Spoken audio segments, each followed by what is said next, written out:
On nous le martèle à la télévision, sur les réseaux sociaux ou dans les journaux. Vous êtes forcément au courant. Les alertes sur la qualité de l'air ont été nombreuses en 2020. Les inondations, la canicule, cela doit quand même nous interroger.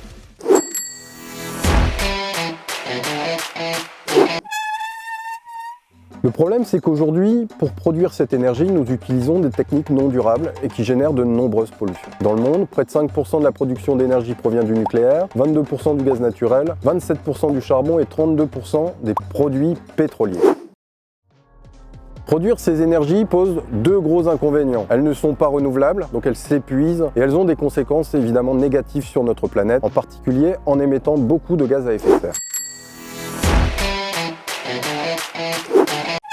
Eh bien, pour deux raisons très simples. La première, c'est que nous croyons que c'est bon pour notre planète, donc que ce sera bon pour notre santé. La seconde, c'est qu'il s'agit de maîtriser nos dépenses. Vous devez savoir que d'ici 2030, bien, le coût de l'énergie aura doublé. Ne pas agir aujourd'hui, c'est obérer notre budget demain.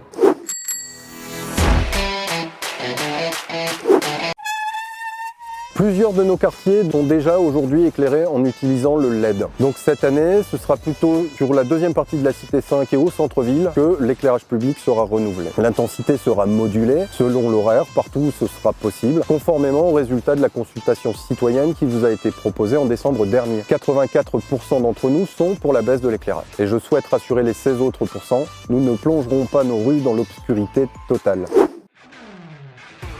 En 2021, le plus novateur sera certainement de produire notre propre électricité. Nous installerons des panneaux photovoltaïques sur la toiture de l'école Barbus à la Cité 5 et sur les toitures de certains bâtiments du parc entreprise Bruno. Cette électricité propre, renouvelable, sera auto-consommée, c'est-à-dire qu'elle alimentera tous nos bâtiments. J'espère d'ailleurs que cette électricité calonnoise pourra même dans quelques années être produite et consommée par tous les Calonnois. Les services municipaux sont déjà dotés de véhicules électriques, 4 voitures et 7 bicyclettes. Nous investirons dans un véhicule qui roule à l'éthanol et ce carburant biologique est très bon marché. C'est d'ailleurs aussi possible pour vous d'adapter votre véhicule, il faut qu'il soit véhicule essence, sans pour autant vous ruiner. C'est bon pour la planète, c'est bon pour le porte-monnaie.